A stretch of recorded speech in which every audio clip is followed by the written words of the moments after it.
ಸ್ನೇಹಿತರೆ ನಮಸ್ಕಾರ. ದೇಶದಾದ್ಯಂತ ನೆನೆ ದಿನ 80ನೇ ಸ್ವಾತಂತ್ರ್ಯೋತ್ಸವವನ್ನ ಬಹಳ ವಿಜೃಂಭಣೆಯಿಂದ ದೇಶದ ಪ್ರಧಾನಮಂತ್ರಿಗಳು ಕೆಂಪುಕೋಟೆ ಮೇಲೆ ಧ್ವಜಾರೋಹಣ ಮಾಡುವುದರ ಮೂಲಕ ಆಯಾ ರಾಜ್ಯದ ಮುಖ್ಯಮಂತ್ರಿಗಳು ಆಯಾ ರಾಜ್ಯಗಳ ರಾಜಧಾನಿಯ ಪೆರೇಡ್ ಮೈದಾನಗಳಲ್ಲಿ ಧ್ವಜಾರೋಹಣ ಮಾಡಿದ್ರು. ಜಿಲ್ಲಾ ಉಸ್ತುವಾರಿ ಸಚಿವರುಗಳು ಜಿಲ್ಲೆಗಳಲ್ಲಿ ಧ್ವಜಾರೋಹಣ ಮಾಡಿದ್ರು. ಶಾಸಕರು ಮತ್ತು ತಹಸೀಲ್ದಾರ್ಗಳು ತಾಲೂಕು ಕ್ರೀಡಾಂಗಣಗಳಲ್ಲಿ ಧ್ವಜಾರೋಹಣ ಮಾಡಿ ಸಿಹಿ ತಿಂದು ಮನೆ ಹೋದ್ರು. ಸ್ನೇಹಿತರೆ, ಒಂದ್ ಅರ್ಥ ಮಾಡ್ಕೊಳ್ಳಿ, 80 ವರ್ಷ ಆಗೋಯ್ತಾ ಸ್ವತಂತ್ರ ಬಂದು? ಯಾರಿಗ್ ಬಂದಿದೆ ಸ್ವತಂತ್ರ?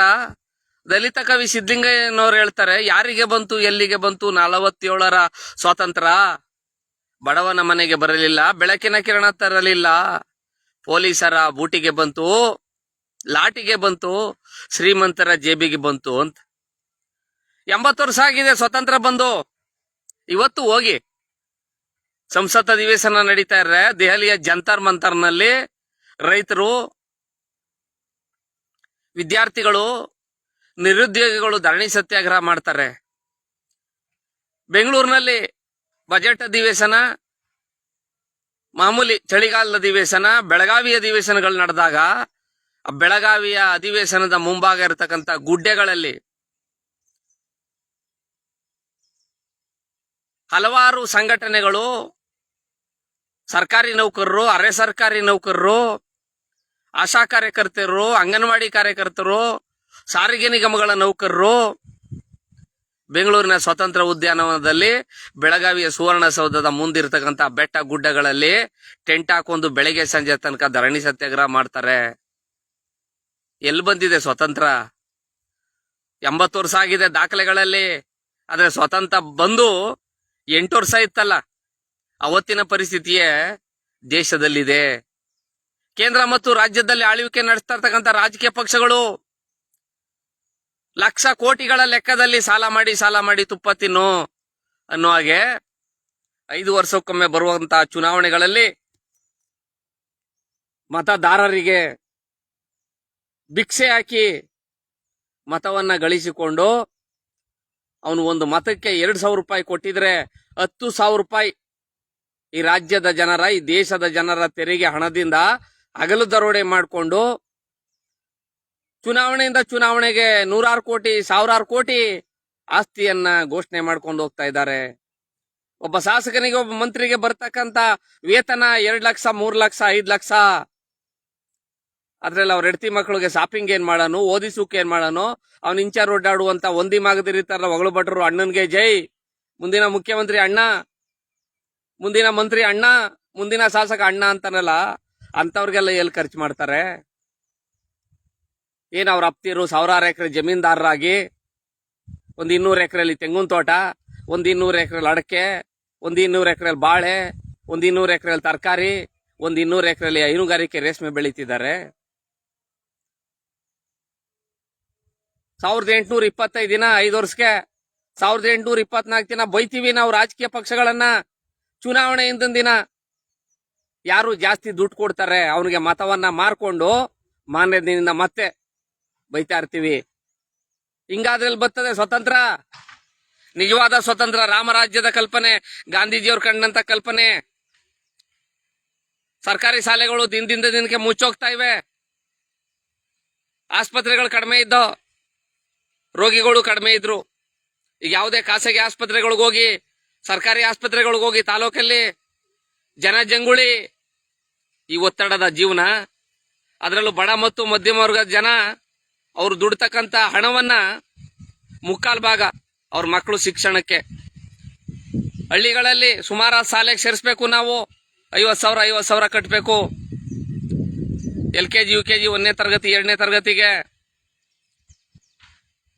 SSLC ಮೇಲೆ ಲಕ್ಷಾಂತರ ರೂಪಾಯಿ ಕಟ್ಟಬೇಕು. 1 ಲಕ್ಷ 2 ಲಕ್ಷ ಒಂದ್ ವರ್ಷಕ್ಕೆ ವಸತಿ ಸಹಿತವಾಗಿ ಅವ್ರಿಗೆ ಶಿಕ್ಷಣ ಕೊಡ್ತವೆ. ಅಂದ್ರೆ ಯಾವ್ದಾರ ಒಂದು ಆಸ್ಪತ್ರೆಗೆ ಸುಮಾರಾಗಿ ಜ್ವರ, ಮೈಕೈ ನೋವು ಹೋಗಿ ಒಂದು ರಕ್ತ ಪರೀಕ್ಷೆ ಮಾಡಿ, ಒಂದು ECG ಮಾಡಿ, ಒಂದು ಎಕೋ ಮಾಡಿ 2-3 ಸಾವಿರ ಕಿತ್ಕೊ ಕಳಿಸ್ತಾರೆ.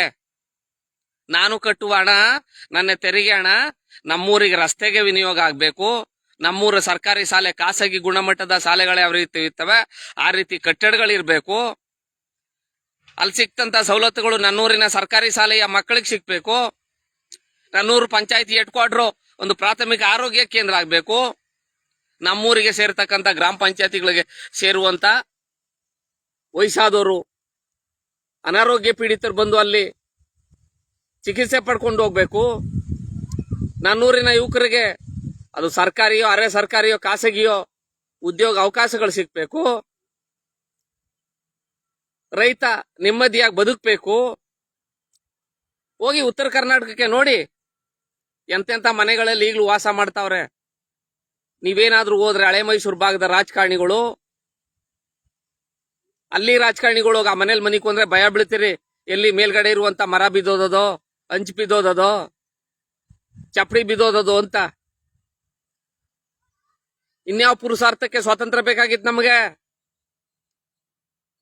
ಇವೆಲ್ಲ ನೆನ್ಕೋತದೆ ಬ್ರಿಟಿಷರ ಆಳ್ವಿಕೆನೆ ಚೆನ್ನಾಗಿತ್ತು ಅಂತ. ಯಾಕೆಂದ್ರೆ ಬ್ರಿಟಿಷರು ನಮ್ಮ ಭಾರತಕ್ಕೆ ಬದಲಾಗಿ ಇಷ್ಟೊಂದು ದೇಶ ಇವತ್ತು ಅಭಿವೃದ್ಧಿ ಕಾಣೋದಿಕ್ಕೆ ಸಾಧ್ಯ ಆಯ್ತು. ಬಹುಶಃ ಬ್ರಿಟಿಷನರೇನಾದ್ರು ಬರ್ದೇ ಇದ್ದು ರಾಜಮಹಾರಾಜರ ಆಳ್ವಿಕೆ ಇದ್ರೆ ಇನ್ನು 100 ವರ್ಷದ ಹಿಂದಕ್ಕೆ ಯಾವ್ದು ಇರ್ತಿತ್ತು ದೇಶ ಅದೇ ರೀತಿ ಇರ್ತಿತ್ತು. ಅವ್ರು ಬರ್ಲಾಗಿ ಇಲ್ಲಿ ರಾಜ ಮಹಾರಾಜಗಳಿಗೆ ಅಲ್ಲಿ ತಂತ್ರಜ್ಞಾನ ತಂದು ಕೊಡ್ಲಾಗಿ ತೋರ್ಸ್ಲಾಗಿ ಜಲಾಶಯಗಳ ನಿರ್ಮಾಣ ಅದೋ, ರಸ್ತೆಗಳಾದೋ. ಉದಾಹರಣೆಗೆ ಬ್ರಿಟಿಷರು ಮೈಸೂರಿನ ಮಹಾರಾಜರಿಗೆ ಸಹಕಾರ ಕೊಡ್ಲಾಗಿ ಹಲವಾರು ರೀತಿಯ ತಂತ್ರಜ್ಞಾನಗಳು ಹಳೆ ಮೈಸೂರು ಭಾಗದಲ್ಲಿ ಬಂದು ಇನ್ನೊಂದು 50-60 ವರ್ಷ ಅವ್ರು ಬಿಡ್ಬಾರ್ದಾಗಿತ್ತು. ನನ್ನ ಲೆಕ್ಕ ಸರೋಗ್ತಿತ್ತು.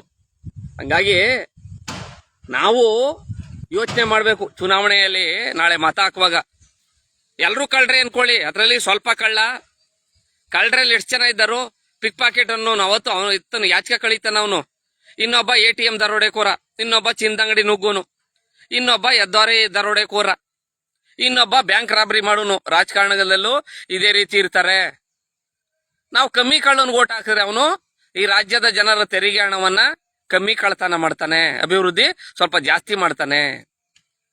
ನಾವು ಬ್ಯಾಂಕ್ ದರೋಡೆಕೋರ, ATM ದರೋಡೆಕೋರನ್ಗೆ ಅಂತವನಿಗೆ ಓಟ್ ಹಾಕಿದ್ರೆ ಅವನು 100ಕ್ಕೆ 70-80 ರೂಪಾಯಿ ತಿನ್ಕೋತಾನೆ. 10 ರೂಪಾಯಿನ ಕೆಲಸ ಆಯ್ತದೆ, ಇನ್ನು 10 ರೂಪಾಯಿ ಅವರ ಹಿಂಬಾಲಕರಿಗೆ ಸೇರ್ಕೋತದೆ. ಇನ್ನು 80 ವರ್ಷ ಹೋದ್ರೆ ದೇಶದ ಪರಿಸ್ಥಿತಿ ಬದಲಾಗೋದಿಲ್ಲ. ಬದಲಾಗಬೇಕಾಗಿರೋರು ನಾವು. ಹಲವಾರು ಜನ ನಮ್ಮ ಸ್ನೇಹಿತರು ಹೇಳ್ತಾರೆ, ಅದರಲ್ಲೂ ಸಾರಿಗೆ ನಿಗಮಗಳ ನೌಕರರವರೆಲ್ಲ ತಲೆ ಹೊಡೆದ್ರೆ 4 ಅಕ್ಷರ ಬರ್ದೇ ಇರೋರು ಒಂದಷ್ಟು ಜನಗಳು. ಅಯ್ಯೋ ಅವನಿಗೇನು ಗೊತ್ತು, ಮಾಡಿ ಮನೆ ಮೇಲೆ ಹೋಗಿ ತೋಟದಲ್ಲಿ ಹೋಗಿ ವಿಡಿಯೋ ಮಾಡ್ತಾನೆ ಅಂತ. ಇನ್ನೇನ್ ಮಾಡೋಕಾಯ್ತದೆ? 2021ರಲ್ಲಿ ಮುಸ್ಕರ ಆಯ್ತು. 2 ವರ್ಷದಲ್ಲಿ ಮನೇಲಿದ್ದೆ. ಯಾವ ಬಡ್ಡಿ ಮಗನು ಏನ್ ಮಲೇಸ ನಿನ್ ಕಟ್ಟ, ಜೀವನ ಹೆಂಗೆ ಅಂತ ಏನ್ ಕೇಳಲಿಲ್ಲ. ಚನ್ನಪಣ್ಣ ಬಸ್ ಸ್ಟಾಪ್ ಅಲ್ಲಿ ಮಾತಾಡ್ಸುನಿ ಅಣ್ಣ ಅಂದ್ರೆ ಬಂದೆ ಮೈಸೂರು ಚರ್ಕೆ ಮಂಡ್ಯ ಚರ್ಕೆ ಬಸ್ ಹೊಂಟೈತದೆ. ಏನ್ ಅಬುದಾಬಿಗೋ, ಸಿಂಗಾಪುರ್ಗೋ, ಮಲೇಷಿಯೋ, ಅಮೆರಿಕಾಗೋ, ಹಾಂಗ್ಕಾಂಗೋ, ಜರ್ಮನಿ, ಜಪಾನ್ಗೋ ಏರೋಪ್ಲೇನು ಟೇಕಪ್ ಐತಿತ್ತೇನೋ, ಮಿಸ್ ಆಗ್ಬಿಡ್ತದೇನು ರೇಂಜ್ ಓಡ್ತಿದ್ರಿ. ನಾನೇನ್ ಯಾವುದೇ ಸಂಘಟನೆ ಗುಲಾಮ ಅಲ್ಲ. ಸಂಘಟನೆಗಳು ನನಗೆ ಅವಶ್ಯಕತೆನೂ ಇಲ್ಲ.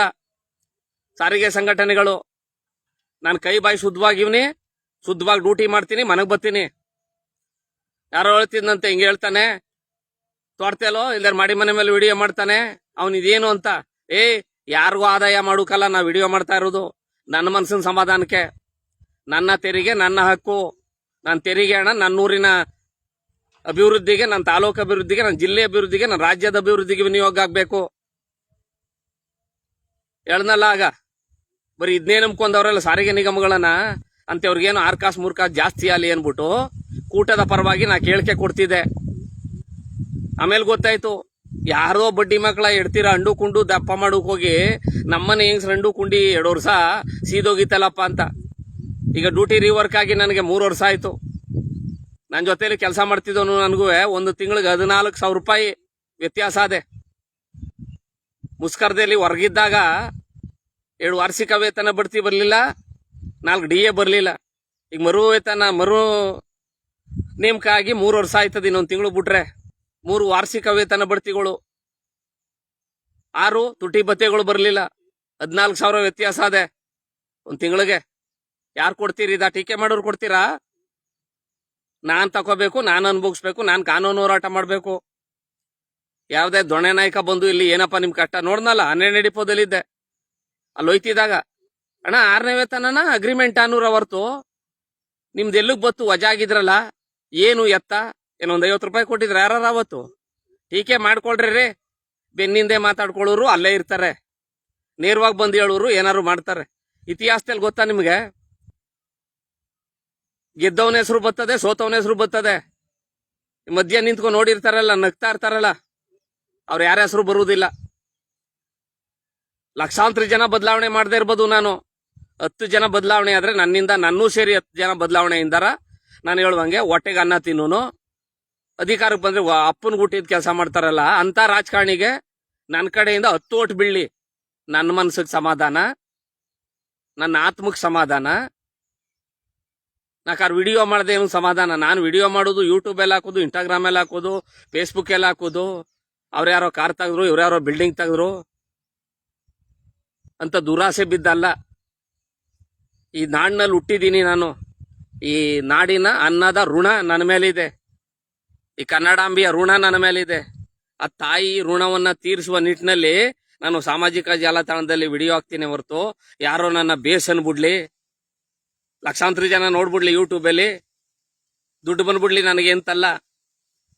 ಎಲ್ಲಿ ಬಂದಿರೋದು? ಹೋಗಿ ಉತ್ತರ ಕರ್ನಾಟಕದಲ್ಲಿ ನೋಡಿ, ಚಿತ್ರದುರ್ಗದ ಮ್ಯಾಕೆ ಯಾರು ಸ್ವತಂತ್ರ ಬಂದ್ 80 ವರ್ಷ ಆಯ್ತದೆ ಎಂದಿರಾ? ಆ ಜಿಲ್ಲೆಗಳ ತಾಲೂಕುಗಳು ನೋಡಿದ್ರೆ ವಯಸ್ಸಾದವರು ಅನಾರೋಗ್ಯ ಪೀಡಿತರು ಬಿಟ್ರ ಊರಲ್ಲಿ ಯಾರು ಇರುವುದಿಲ್ಲ.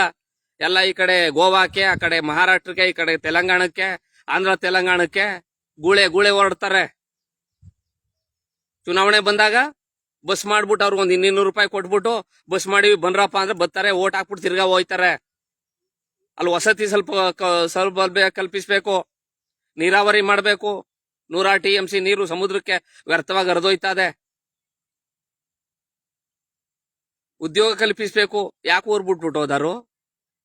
ಹಂಗಾಗಿ ಈ ನಿಟ್ಟಿನಲ್ಲಿ ಸ್ವತಂತ್ರ ಅನ್ನೋದು ಕೇವಲ ಅಂಕಿ ಸಂಖ್ಯೆಗಳ ಆಧಾರದ ಮೇಲೆ ರಾಜಕಾರಣಿಗಳಿಗೆ ಬಂದಿದೆ ವಿನಃ ಬಡ ಮತ್ತು ಮಧ್ಯಮ ಜನಗಳಿಗೆ ಸ್ವತಂತ್ರ ಅನ್ನೋದು ಇನ್ನೂ ಗಗನ ಕುಸುಮವಾಗೇ ಇದೆ ಅಂತ ಹೇಳ್ತಾ ಈ ನನ್ನ ಸಾಮಾಜಿಕ ಜಾಲತಾಣದ ವಿಡಿಯೋಗೆ ಪೂರ್ಣ ವಿರಾಮ ಆಗ್ತಾ ಇದ್ದೀನಿ.